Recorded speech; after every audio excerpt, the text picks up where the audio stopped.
Yeah, perfect. Thank you. Thank you, guys.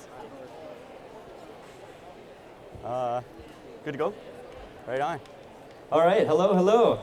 My name is Ben Beauchamp. I'm a videographer and outdoor adventure enthusiast. I make camping videos and I post them on YouTube. It's a little weird for me right now because when I'm talking to my audience, I'm always talking to a little camera and nobody's looking back at me. But it's nice. It's nice. I get to see all your beautiful faces.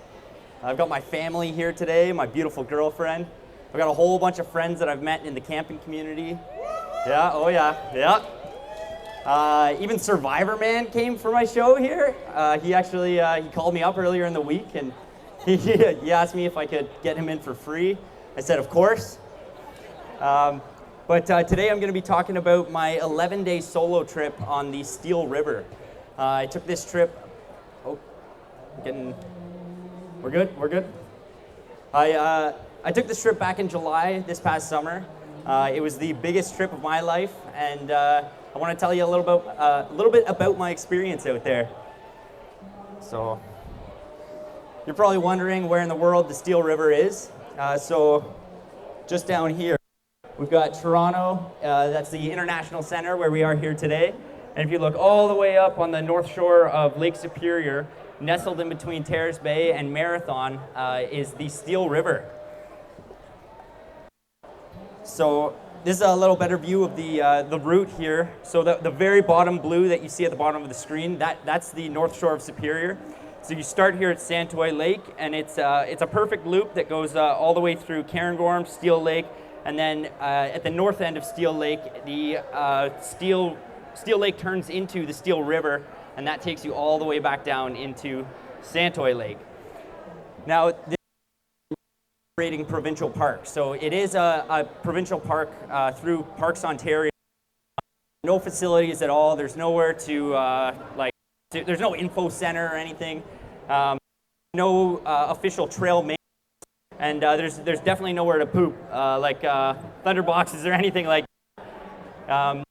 The good news is that these trails are actually maintained by the I think I'm saying that right. I watched a few videos on them before. Forgive me if I'm not. But they're the local First Nations group who are maintaining the trails in the area. So when I went through this park, I wasn't sure what the trail would be like at all. And they were perfect. Even some of the worst portages were in great shape. And it's all thanks to these guys. So I got to give credit where credit is due. I can't really talk about this route without addressing the very first portage here. This is kind of the admission fee that you have to pay for this route.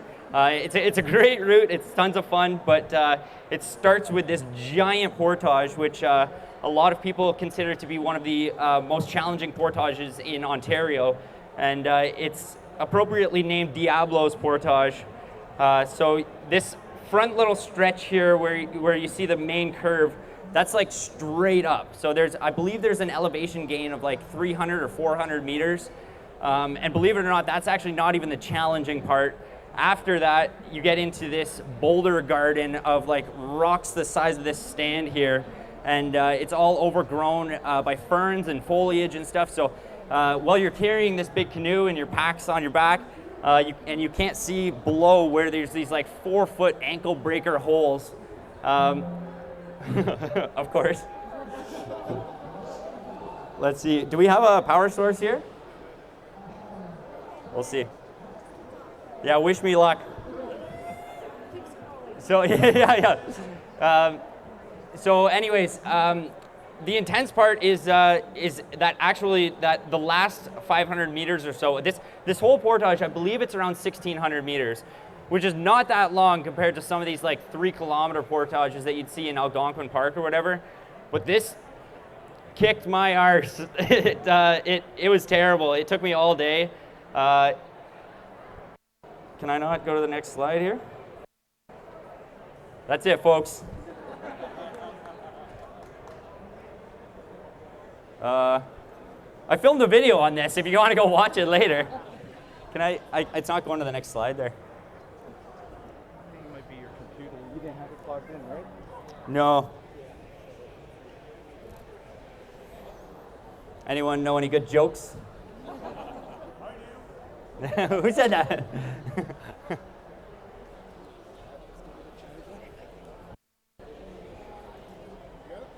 No. I had a really cool presentation planned for today. Yeah, can I just, yeah, I'll let you do it. Can you go back and forth from there? Like, it's not even doing anything. Maybe this is done. Oh, there it is. Yeah. All was right. that this? Yeah, so just go back and forth here. This is the laser. Okay. Yeah. All right. There we go. So here's a good shot of kind of the terrain you're dealing with. And I don't want to like hype it up and make it sound worse than it is, but I wasn't even able to actually get any footage of the worst part because it was just too treacherous. It's not like this is a perfectly paved trail or anything, but believe it or not, it does get worse than this. But the thing is that after Diablo's Portage, you get to Diablo Lake, and this is kind of like the reward you get for completing the Portage. This was an absolutely fantastic lake. This was actually the night that I got there. It felt like such a perfect moment. And to add to the reward, I was able to catch this beautiful brook trout here. Diablo Lake is a fantastic brook trout fishery. I think that, actually, don't go there and fish because it's not good fishing, actually. But no, I think it's so hard to get to that it doesn't get a lot of pressure at all. And this route itself, in its entirety, is hard to get to. It's in a remote area to begin with, and then this is just one small aspect of it. So this was some of the best brook trout fishing I've ever come across, and I think that was my biggest one to date still. But then moving forward along the trip here, I love this one shot here, and I had to call it like the moment, because I think for anyone that canoe camps or camps in general or spends any time outdoors, especially if it's like an extended trip or like anywhere from 3 or 4 days to a week-long trip or a month-long trip, there's always that moment at the beginning where you realize you can finally settle in. So like I completed Diablo, I spent a night or two on Diablo Lake, and then it wasn't until I continued on, that was like my moment where I'm like, okay, whoa, like I'm really out here. And there's really no turning back from here. But it's also kind of like a comforting feeling, like it's that feeling where you're in the routine of the trip. And this is where kind of the uniqueness of this lake, of this route presented itself. So Carngorm Lake is one of the first main lakes of this route. And back in the early 2000s, it got hit with an insane wildfire, which makes for like a really interesting landscape, and nothing like I had ever seen before. You can see here, this is courtesy of the University of Maryland. All of this yellow here is where the forest fire mainly impacted. And if you see right down super tiny at the bottom there, that's a 2-kilometer scale. So this is a huge area that was impacted by this wildfire. And it was 20 years ago now. So when I was coming through, it was all like fresh growth that was like 20 feet tall, which is super weird because all that you can see this island here that wasn't affected by the forest fire. Those are like mature trees there, and it felt like a very barren landscape. It almost felt otherworldly. You can see the comparison of I've no clue how these trees survived the fire, but there's a comparison of what the regular forest would look like compared to all the new growth. And there were some pretty cool campsites on Carngorm here. There's just a shot of my campsite. We're just, like I said, I don't want to sound like a broken record here, but it was just such a unique landscape that I had never experienced anything like that before.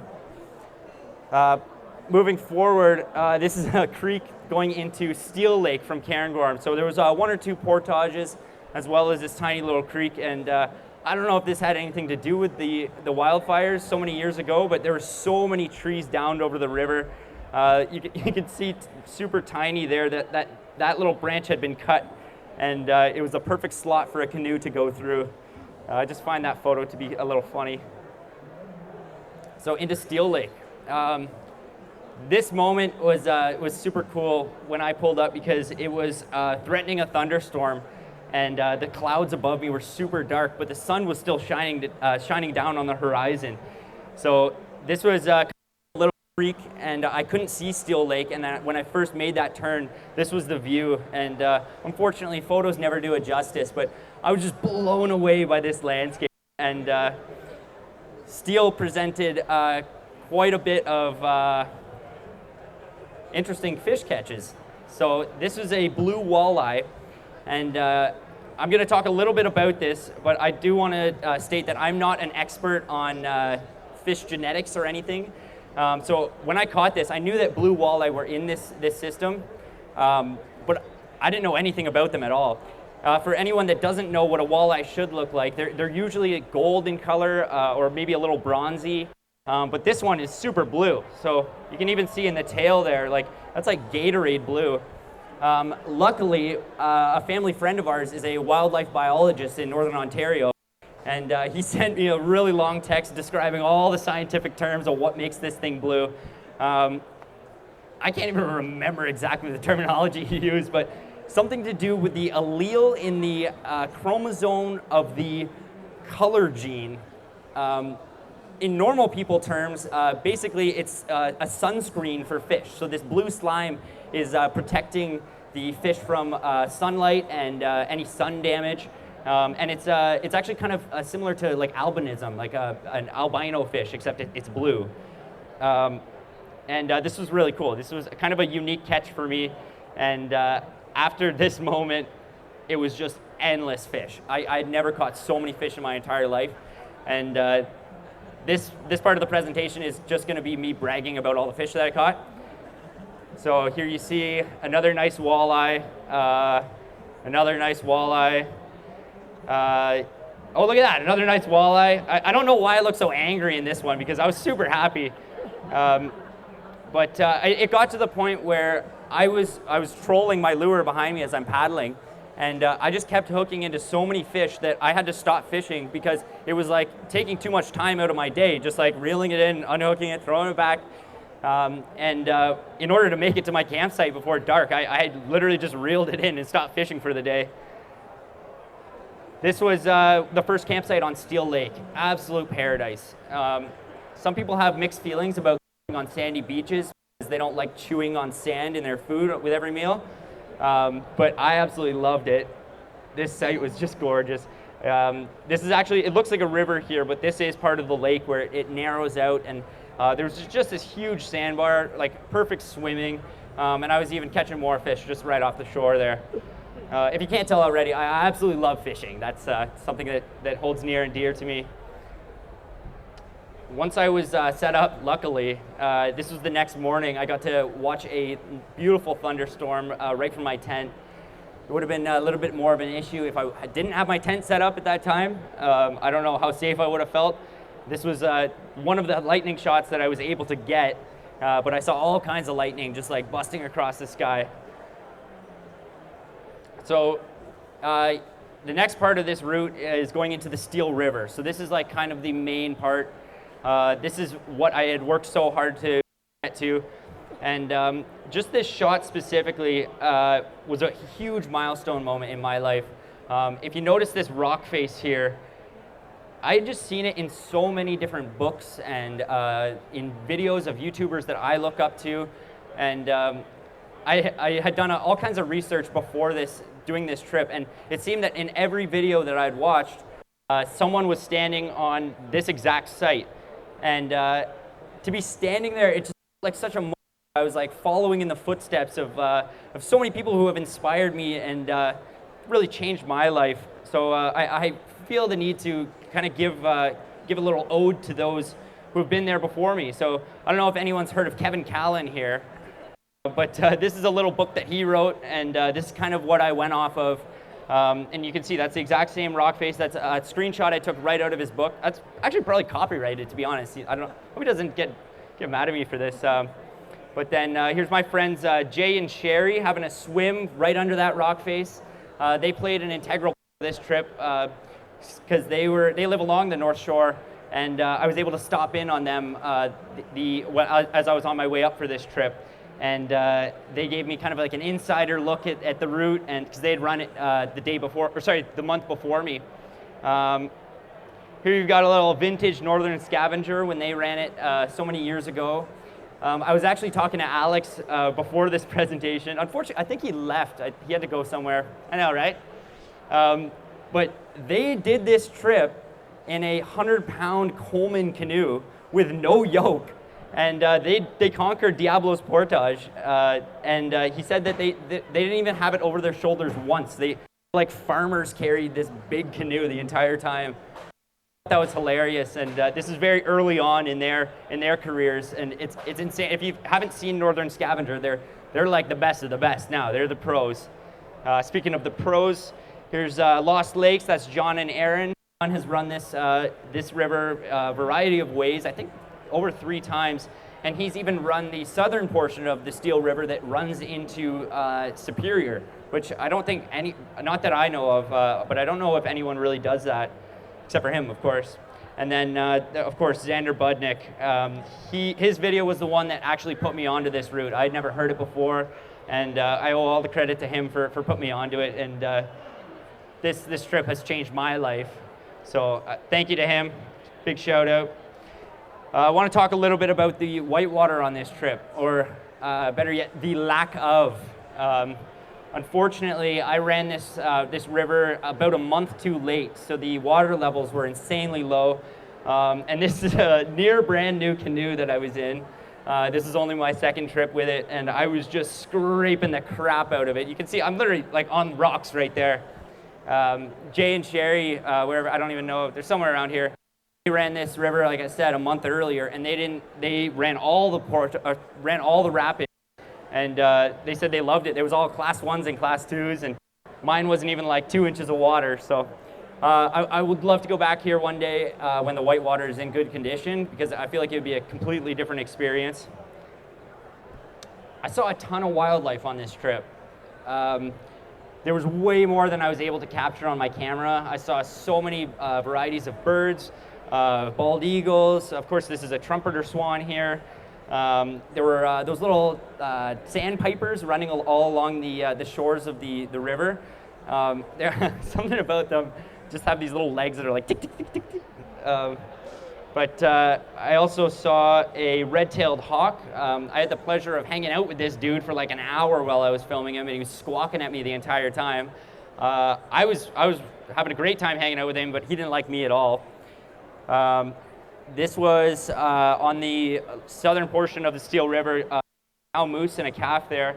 They're super camouflaged as they should be, but I had a nice moment with them. They didn't run off too soon either. I was kind of talking to them, saying, "Hey, how you doing?"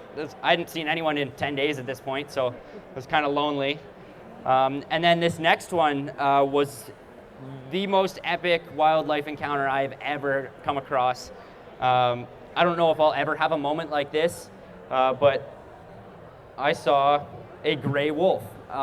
This was right from my campsite, and it was so. If anyone listening to Adam Schultz this morning, who's like the best of the best in terms of Canadian, talking about how wolves are the coolest thing to see out in the wild. So when he was talking about that, I always think chills, because this moment was like really one of the greatest moments of my life. I was sitting there drinking my coffee in the morning at my campsite, and this wolf came walking along, and I actually got all kinds of footage of it. It's all on video of this wolf walking towards me. I tried to include it in the presentation, but unfortunately we're not connected to the internet. That's okay. But this is a white wolf, so it is a gray wolf. Like, that's the species. They're usually that kind of mix of like white, brown, and maybe a little darker colors. But wolves can actually be in any color variation. I've seen jet wolves, and of course this is a white one. So that's not like an albino wolf or anything. That's a regular wolf, and it's just so majestic. What a moment. Here's another big highlight along the Steel River. This is Rainbow Falls. I'm sitting right up there to give you size reference. I think that's got to be around 20 feet of cascading falls. And again, the photo's just justice. There's like another 2 ledges going down below where the photo cuts off. I just think that's so cool, because I at this point in the trip, I felt like I'd seen so much cool stuff. And then I pull up on like one of the most beautiful sets of waterfalls I've seen. And then after Rainbow Falls, there was another change in landscape. So as you can see here, there's all kinds of that kind of like really rugged Canadian Shield landscape with like a bunch of rock, like exposed rock, and then it turns into these big sandbanks. And I'm no like geologist, so I really can't speak on this at all, but I can just imagine so many years ago, this glacier just like plowing through here, just picking up all this sand and just dropping it right there. Like, that's got to be like 50 feet worth of sand. And in that would have moved like nothing.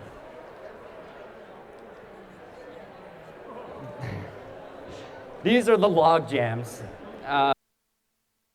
Don't remember these parts too fond. Or sorry, I don't remember them in a fond way. This was super intense. So here's some satellite imagery. You've got log jam here, maybe another 100-meter stretch, another log jam, 50-meter stretch, log jam, log jam. All it takes is one tree to fall into the river and stick itself into the mud, and then all the trees that are upriver can fall in or whatever, especially during the springtime, during the melt, and then they just pile up and jam up. I will say, it's super cool. Like, I've never seen anything like this. I believe there's another shot here. Oh, so this is what it looked like, and it goes around and around. Like, some of these log jams, I believe, were like over 1 kilometer long. Luckily, they do move. Like sometimes they will break and change positions and stuff. These ones had been there for so long, I believe over like 30 years. So there were portages around them, but ones by any means. This is keep in mind, this is a 15-foot canoe that I'm pulling up this bank, and that was like the most shallow part of the bank that I had to pull up. But then the portage afterwards was it was pretty smooth. It was nothing crazy. And then here you go. This is after the log jams. Again, we're talking like the fee for the beauty. This was immediately after the log jams, and this is one of my favorite parts of the river because it was like only like 20 feet across, but I'm looking up at like hundreds of feet of cliff, and it's moments like this that make you feel so small and just gives you a new appreciation for the land that we're going across here. Like, I definitely, well, I don't know where you guys are from. I don't have this in my backyard. And then this is where I got to Santoy Lake. And I felt super accomplished at this point of the trip. This was like the lake that I started at. This was 10 days later, or sorry, 11 days later. And I felt like I was done. I was like, right on, like my work here is done. There's nothing left to do. I just have to paddle across this little lake. Look, the fact that Santoy Lake is a 10-kilometer long lake that is 1 kilometer wide, and it runs north-south on the north shore of Lake Superior. So it's friggin' windy. It's like super windy, and it's huge. That's me right there, that little speck. So I had like posted out on this beach here, and I was like, okay, right on. I was filming the whole time. I was like, my video is done. I just have to paddle across this little lake, pack my camera away, and then this paddle here ended up being one of the most challenging parts of the trip. And I didn't film any of it. This again, like, took me all day. I was paddling against a headwind the whole time. Anyone that canoes here, which I'm sure is the majority, knows that feeling where you're paddling as hard as you can, and you're giving it everything you've got, and then you look at the shore, and the same tree is right there for half an hour. One of the most common questions that I get is like, when you do a big trip like this, what are you eating out there? This is a shot here of a little wild blueberry patch. I got so lucky. Almost everywhere there were wild blueberries, and I was not expecting that because this was. And as far as I know, in a lot of northern Ontario, blueberry season is August, but these were ripe as ever, and they were so good. This was actually on my campsite on Diablo. There's my first breakfast. I caught a nice little brook trout and harvested a bunch of wild blueberries. And the funny thing is that I actually packed like way too much food. I probably had enough food for like 2 months, and then I ended up eating fish like 6 nights out of the week. But a couple staples on this trip, I have a dehydrator, so just making like regular meals, and then I'm able to dry them out and like make them a fraction of the weight, and then just add water. So this was dehydrated chili. That's what it looks like in the bag there. So that was like an entire pot of chili, and it was like less than a pound. So tons of calories. This one, I was going for like a chicken fried rice, but I wasn't sure how well chicken would dehydrate, so I did tofu instead. My vegan girlfriend's probably not gonna like this, but this was gross. I didn't like this at all. I put broccoli in it, and that just like took over the entire flavor. So you can see I'm spicing it up with the Franks there. That was another staple on this trip. But yeah, I fish almost every night. These are some walleye fillets. I've got, this is like the side meat, obviously. These are the cheeks that you like literally, well, yeah, take off the face. I'm sorry if that's not cool with anyone. And then these are walleye wings. That's the pectoral fins. I'd never done that before. I've seen some people do it. And when you up, you can like hold it by the fin and eat it like a chicken wing. So that was pretty cool. And it's nice to use more of the meat than I usually would, just taking the fillets. That's what they look like in the pan. Look at that. I'm hungry. Yeah, so kind of want to talk about how this trip affected me and made an impact on my life. It was pretty cool. Like, that was probably, definitely the longest I had gone without seeing anyone, without talking to anyone. I have a Garmin InReach, which is like a satellite device where I was able to contact my family and send a message to my girlfriend and whatnot. Other than that, like, it was just me and my thoughts. And I found that pretty cool. I do want to make it clear that I'm not pushing solo camping onto anyone. I don't think it's for everyone. But in my personal experience, it was huge for my mental health. There were moments where I felt like I couldn't push forward. Like, I don't know, like there's another 4 kilometers, I'm tired. But at some points, you really just didn't have a choice. And after accomplishing something like that, like I went home and it's like, okay, it's like do the dishes or my laundry. So it kind of made life easier in that aspect. I was also able just to there was, at all times, I was only focusing on the task at hand. There was no like exterior buzz in my head or whatever. I'm not crazy, I want to make clear, but it was just really chill. And another thing that I found to be super beneficial that came out of this trip was journaling. So my mom actually got me a journal years ago, like 3 or 4 years ago, and it's something that I really wanted to get into, make a point of like journaling regularly. And I just always put it off. I think in like 3 years, I put down 5 pages, and I was journaling every day on this trip. And in this throughout the extent of this trip, I think I put almost 100 pages in my journal, and that's something that I've been able to take with me into my regular life. So I journal quite regularly now, trying to do it every day. It's more like kind of every other day. But I found that to be like super beneficial in my life, and I don't think I would have gotten into that routine without this trip. If you guys want to see this video, it's out on my YouTube channel. You can actually scan that right here. But if you just type in my name, Ben Beauchamp, that's the thumbnail there. Goofy mustache. I'll let you scan that, I don't know what you're doing. Sorry. And yeah, these are my social medias. If you want to check out anything else, I'm going out camping multiple times a month. My brother and I were actually just in Temagami doing a little winter camping trip. We froze our butts off, but it was a lot of fun. We did some ice fishing. Yeah, I plan to do this for as long as I can carry a canoe. Before I wrap up, I actually almost forgot. Doing a giveaway action if you guys want to win some prizes. Imagine someone stole it. Here we go.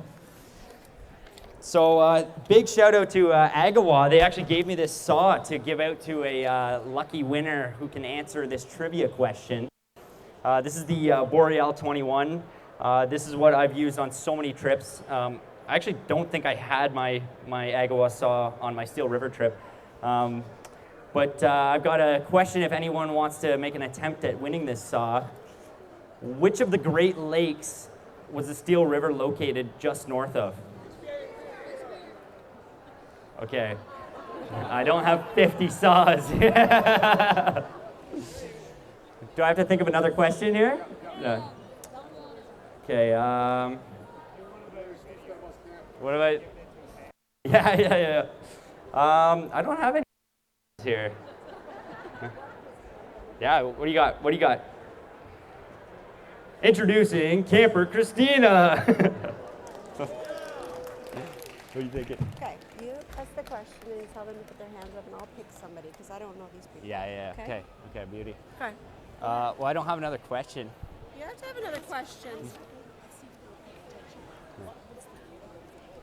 Okay. I got you. No, tell them not to answer. Tell them to put their hands up. Okay, I got a secondary question here.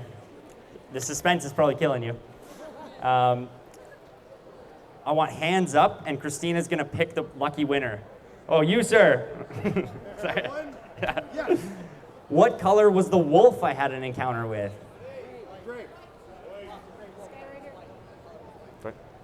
Looks like we have a winner. There you are. What's your name? Mike. Congrats, man. Cheers. Here we go. Mike's got a nice new saw. I actually have one more prize, too. This is a super lightweight grill by Sulik, Sulik 46. This, I know it doesn't look like a grill, but it's got all the pieces that fit into this little tube. It's I feel like a baton or something. What you got? Same thing. Well, you got to ask a question. True. I should have been more prepared for these questions. I want to make it clear, I got these prizes this morning. So, who wants a grill? I saw that. Yeah. Quick. There you go. What's your name? Nice to meet you. Thank you. Nice to meet you.